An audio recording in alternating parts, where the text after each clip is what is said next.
Hi, I'm Danielle Beckman of Brooklyn Quarter, and this is Convos, brought to you by Brooklyn Quarter and the League of Filmmakers. We are coming to you from the Coin Op Game Room, and I would like to introduce our first guest. Today we have Rose Schermerhorn. She is a voice actor and voiceover artist, best known for Star Trek Prodigy, Thirsty Suitors. She is also the first openly Black transgendered woman to play a cisgender lead character in a SONY AAA title. Incredible. She's also a very dear friend. She is on the advisory board of QueerVox, a nonprofit I would love to talk a little bit about. And this is her first Comic-Con. Welcome to Convos, Christine. Oh my, first of all, this is so cool because we kiki all the time. We do. But this is extra cool because I walked up in the Comic-Con, I was like, this is cool. There's a lot of people. Yes, okay. Please talk about that. Talk about your first impressions, and especially because you are a voice actor in video games. I mean, you're a narrative on camera actor as well in the past. This is your first time. So what took you so long, and what do you think of it? Okay, first of all, COVID. We're blaming the Rona a little bit. We're blaming the Rona, and we're also blaming our concerted efforts in all of our strikes that we had. But as of now, all of the strikes are over. We're back to work, and there ain't no Rona, although everybody get your shots and your vaccines. Yes, everybody get your shots. And to give a little context too, there was the WGA strike and the SAG-AFTRA strikes. Yes. And that put a lot of pause on Comic-Cons of the past, and we're in solidarity with that. So, well done. And now we're back. Now we're back to work. Okay, so you've only been here for a couple hours. So what are the I've been here so I came, and I'm a little bit of a diva, okay? So I came with my posse, and we're walking all up, and we're looking around. I say, oh, and I'm taking pictures and videos for my husband and stuff like that. Yeah. And it's a silly thing to say, but there are a lot of people. I know. I got my pass, and I'm coming down this big escalator in the convention center, and the sea of people was so big that you couldn't even see the ground. You couldn't even see the sidewalk under. It was just so many, and people are wearing just decadent, delicious costumes. There was a Master Chief that was taller than me, and I am tall, girl. I am 6 feet tall. I am model height, Tyra Banks. You know what I mean? I'm tall. And so it just amazed me, the amount of detail, the amount of love, the amount of excitement, the age difference from 80-year-olds to 8-year-olds. It's overwhelmingly amazing. Yes. So when you go to cons, because obviously San Diego Comic-Con, this is your first one here, but you go to other conventions. Yes. What are your little hacks or tips or tricks at other conventions? My biggest thing is I carry around a backpack. It's a diaper bag. Oh my gosh. So I keep my waters in there. Brilliant. I keep my snacks. I eat low sodium. If you're a Black woman over 30, check your blood pressure. I sure did. And I'm eating low sodium. So I got my little snacks in there and my little things. And I think one of my biggest things that I've done at every convention is find your time to interact with people and have fun and connect, but also find your time to find a quiet corner and pretend that nothing is going on. That is You need a little bit of both. Yes, you have to recharge. No, that's so good. And I sometimes have a little bit of FOMO. So that's actually really good. A good reminder to be like, you know what, unplugging lets me get back out there. Yes. Because I think that it's a testament to all of the people that do conventions, who do the signings, who do cosplay, right? For anybody who's coming to any convention, it's just so much energy that you're putting out. And the cool thing is that you get there and it's literally palpable. You can feel how excited somebody is. You can feel how much somebody loves a fandom. You can feel those things. But also we got to take care of ourselves. You got to drink your water. You got to eat your snacks. Maybe you're low sodium if you're low sodium like me. Straight to camera. Low sodium. We're going to have a disclaimer, okay? Thank you. This is a PSA. I told Christian, I was like, you know what? I'm retelling the girls to check your blood pressure. That's going to be title of episode, okay?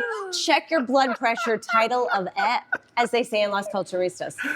Speaking of fandom, so you are in, which I mentioned at the beginning, you are in Star Trek Prodigy, which is one of the most epic Star Trek properties. What was that like, especially as a performer, a voice actor, going from, you have all these incredible credits, but then all of a sudden now you're in this Star Trek universe. How do people react? How do you feel? What have you learned from that? It is real. And I So think cool. in some ways it is as cool as you could ever think and dream it is.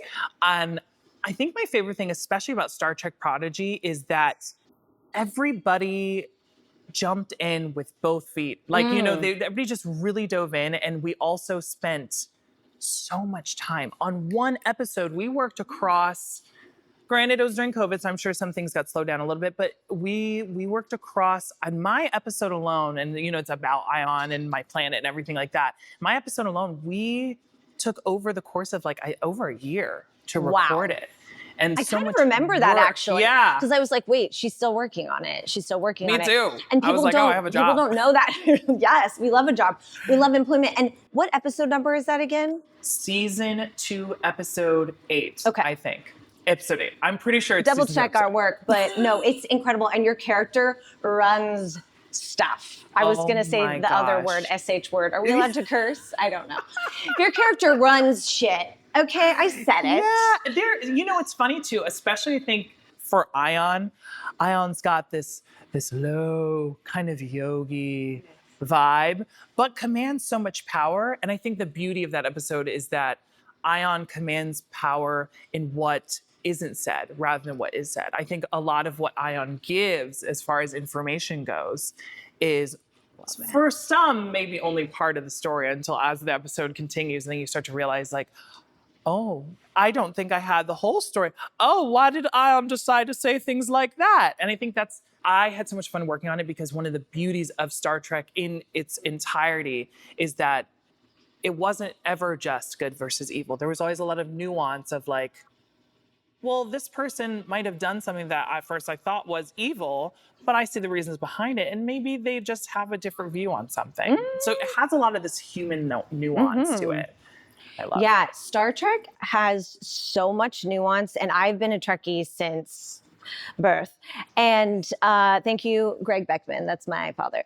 And in all iterations. So, to have one of my dearest friends as a character, voicing a character in this world, I freaked out. I feel like we had a freak out moment, and then it was really, really incredible. It didn't feel real. So then, okay, so we have a little bit of Star Trek. Do you want to talk about any of your other kind of favorite projects that you've gotten to work on? I mean, maybe Thirsty Suitors? I was going to say, some of them that were my favorites are the ones that snuck up on me a little bit. Thirsty Suitors was another process that we were able to just savor it and take our time. Savoring it is funny because there's food in the game. But do you want to give a little quick 10-second pitch of I could what? go for 10 Actually, minutes 10. Can you tell us for 10 minutes about Thirsty Suitors? Yes. Yeah. No. Can you give us a little 10-second pitch for those who don't know? Yes. So Thirsty Suitors is this beautifully colorful game about making choices, love, family connection, maybe a little bit of cooking, and also some fun skateboarding and stuff too. So it's this really cool combination, and it has a lot of South Asian representation, a lot of very organic diversity. It wasn't diversity just for the sake of this is diverse and there's a lot of different people. It was diversity because it was all of these people that Jala has dated, oh my gosh, she has quite the laundry list, And so that's delicious, and I love being I was the ex. Tyler and Jala have quite a past, and so it was so healthy, I think, to dive into a scorned lover place in my heart, because we've all been there. Yes. When somebody ain't treat you right, and you said, "Ooh, if I got to see them one more time," you know what I mean? You're drawing on personal experience, and that comes out in the game. And people, for sure. What's fascinating is that this was kind of a sleeper, and then it became a hit. Oh my gosh! And honestly, I feel like personalized experiences like that come out in a performance and could be a big way to attribute to the success of a game. Out of nowhere too, because when we did it, I thought, well, there's brown women, black women, queer people.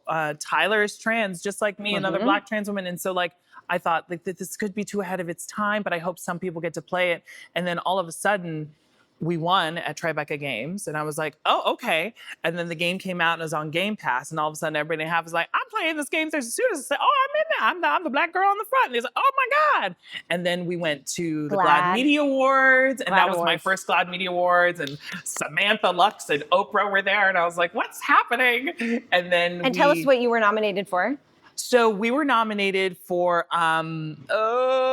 it was like a Games and Diversity Award, and we Cool. were up against Baldur's Gate, and Baldur's Gate won. And to this day, Christian Romo, my husband, he will say, well, you mad that Baldur's Gate won? No, I'm not, because Baldur's Gate was a great game, and I have played it many a time. And you know what I mean? This, I feel like sometimes people can get so competitive, but it was such an honor to just be able to be there among the crowd and be like, I'm at the GLAAD Media Awards for a video game that I'm playing a Black trans woman. You know what I mean? Like, we don't have to hide that, you know what I mean? And I think especially now, it can be scary or hard to be different or to feel different. And I'm telling you, as a Black trans woman in San Diego Comic-Con in 2025, that it is okay to be different. To the girls, it's okay to be different, right to camera. It's okay to be different, and it's okay to be you, especially if the you that you are isn't hurting anybody and looks fabulous. I almost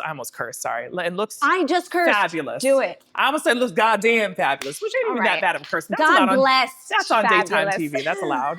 I already said the SH word. I haven't said the F word yet. Maybe we'll. We're You know what the F close. word is? Fabulous. Fabulous. Okay. There we go. No, but seriously, Christine, that's so wonderful, and I'm always so inspired by you, and it is so true.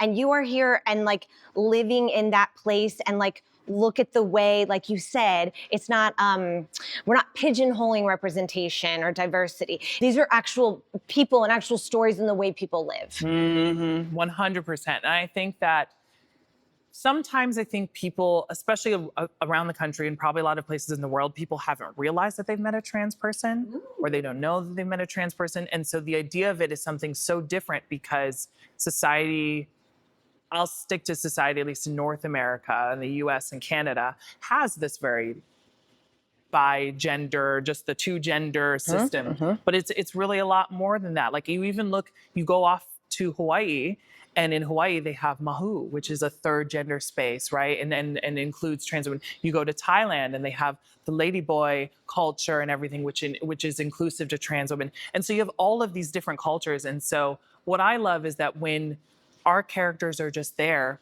just because that's what life is, it's a lot more fun. And so I think that's why people really liked Thirsty Suitors. They were able to just play something and be like, okay, maybe I wouldn't have dated her, but okay, that's kind of cool. You know what I mean? And that's fine. That's fine. That's cool. Especially because in video games, when you are the character, you're actually getting to walk in someone else's shoes. One of my favorite things about video games is that a lot of times I've been lucky enough to be with the character for a long period of time. You know, I mean, we'd be filming something, I'd be like, I'm still doing this game. Because the process takes a long time. Yeah. And that is so cool because it gets to stick on you in this like subconscious way. And my hope is that when that happens and you play the game, you know, whether it's Thirsty Suitors, whether it's Journey to Foundation, whether it's, you know, my new game, Dos Divas, whether it's any of those games, like, you know, you get to feel how personal that is for me. Because when I play video games, and you know, where I play a lot of video games, including the ones that I did not book, I still play them because they're fun. And when I do, like, it's so fun to be like, this character is juicy. You know what I mean? But you know, because it's lived with them for so long. And in TV, you do get that, but not always. Sometimes TV, you pop in for a day, you're there for a day or two, and you're out. You Exactly. know? Well, and like I think of The Last of Us, an incredible video game, an incredible TV show, and we're getting to experience that. But when you're in the game, like, whoo, you're in it, you know? I always tell people, I'm like, if you can get through the beginning of The Last of Us, then you can play any video game. And you can survive the actual apocalypse. Yes, because it's tough. It throws you in it in like a minute, and you're like, oh. And I'm like, you got to be mentally prepared for that. But you're playing the game, and you're in it, and you're like, I can't turn around. I mean, you could, but then you're not going to win. You're not going to do anything. You got to turn around. You got to play the game. Stresses me out. It's crazy. Stresses me out. Well, It's a healthy stress. This has been so lovely having you. I would like you to, you can look to camera now, Girl. tell the people how they can find you, follow your work, all that. Oh my God. Okay. Oh my God. To the girls again. The girls, the gays, the theys, come at me. Hello. You can find me on Instagram. You can find me at ChristineRosesTV.com. If you go to my website, you can email my reps to ask any questions, you can send letters to my P.O. box. You can DM me on Instagram. I check it every 3 months because I have to take care of my mental health. I don't have a lot of followers. That's okay. It's not the point. The point is that I just connect with people and we have real conversations. Other than that, you can find me on Xbox, Nintendo Switch, PlayStation. You're like, let's Meta do a Quest. multiplayer.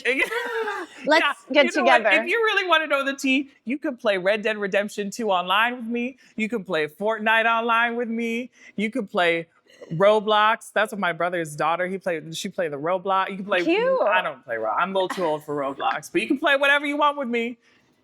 Yeah. I love it. And I love what you said, though, about being off social media and having real life conversations like we're having today. This is so special. And like none other than an arcade. Girl. I know. It's With the really fun, which games. is like tangible games You know, instead of digital games. We thought we'd do a little throwback. I like this. Yeah, really fun. If I had all the money in the world, I'd probably have 2 or 3 of these in my house. Well, soon. My neighbors Do you hear would that? hate me. Next video game booking. Thank you so much. To the Okay? girls. To the girls. And anyone who identifies as anything. Did you hear that? Cast her. Christine, thank you so much, my love, for coming on, and welcome to your first Comic-Con. Thank you so much. This is so special, and it's such a special environment here, so I'm just so happy to be here. Yay! And thank you all for watching Convos. We will see you next time.